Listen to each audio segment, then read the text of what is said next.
Facebook right here. Okay, we are in Uncle Ken's combine, and we're just combining soybeans. I took a close-up picture of soybeans. Sent it to Jenny and Kelsey so they knew. Well, they understand soybeans now? Oh, they know soybeans. Okay. So, how many rows are we doing at once here? We do 10 rows. This is a little different field, as I was telling Grant, because this field was actually replanted this spring because of flood and heavy rain. Oh. In May, we had too much rain here, believe it or not. And for the first time ever, I replanted 80 acres of soybeans because of the hard rain. And they still grew in time. So now, as you can see, in places anyway, you'll see that there's actually twin rows. There's two rows side by side, or there's more plants than normal. Here you can see the two rows. But and so this two rows don't necessarily mean double the crop, as Brent was pointing out to me. See, you can watch the yield and the bushels per acre right up here. Okay. That's my cool.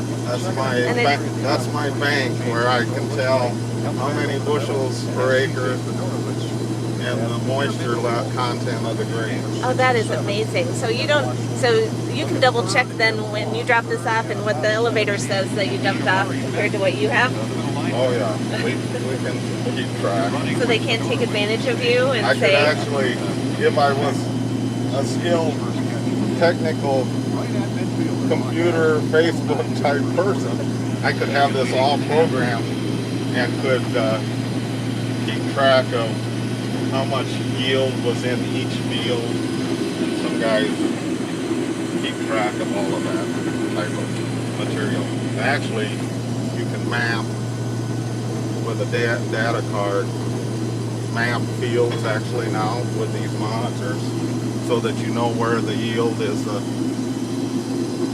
highest in the field. Yep. And where you need to add nutrients. So it's a pretty technical business. I love this part where you see the actual little beans coming out in the back. And so how much can you hold in this vehicle before you have to dump it into a trailer? Or what are they called again? In the grain cart or yeah, trailer. That's it. Carts. This combine holds about 250 bushels. And so I see we're coming up to where you've been ending. Is that the end of your property, or is it just this is the length that you do at this point? Well, we try and do half-mile ends or less because of the volume that you can put on the combine. Okay. Actually, I farm this whole half section of all of these beans ahead of us. Okay. Is my field too. Cool. There's actually 300 acres of beans right in this field. Wow. And so once the beans get separated like that, all the stuff that's being spit out the backside is just basically put back into the ground as nutrients? Yep. It adds nitrogen to the soil. Some people will harvest that and for different reasons, for bedding or for livestock consumption, or now some of that stover in corn stalk sense. Stover is actually being used to produce ethanol, or they're starting to do that. So we can actually use everything that we harvest in one way or another, but sometimes the economic benefit is such that you are just well leaving it on the ground. Yeah. So all this dust is because the wind's behind us and getting all of the dust. You're not going to get very good pictures. On the way back, we'll be getting good ones. And so all these little metal things down here, do they ever break? The sickle? Is that what it's called? Oh, yeah. Well, see, Doug and I were working on that before we started this morning, checking the sickle sections, because frequently a section will break. Not frequently, but it's something you gotta check every day. Okay. So do you ever get, I heard you were listening to football. Do you get super excited when you're listening to football and then all of a sudden you steer crooked? Well, yeah, you're messing up my routine because I gotta keep track of the Iowa Hawkeyes.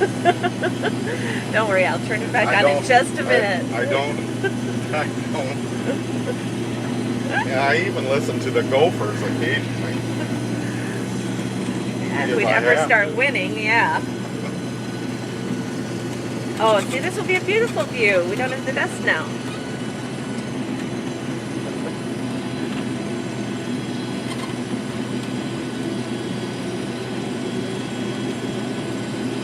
So does Grandpa come out and ride with you ever?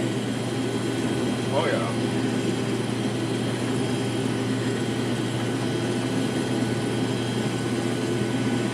Yeah. But you know, Grandpa, he's not very patient. No, that's right. So Grandpa wants to be combining himself. Exactly. Still. Well, Doug offered to let Brent drive one of the trucks. Yeah, he did. Yeah, he said, here, you can drive this one. Brent's like, no. Thank you, though. Oh, here, I'll look over here, too.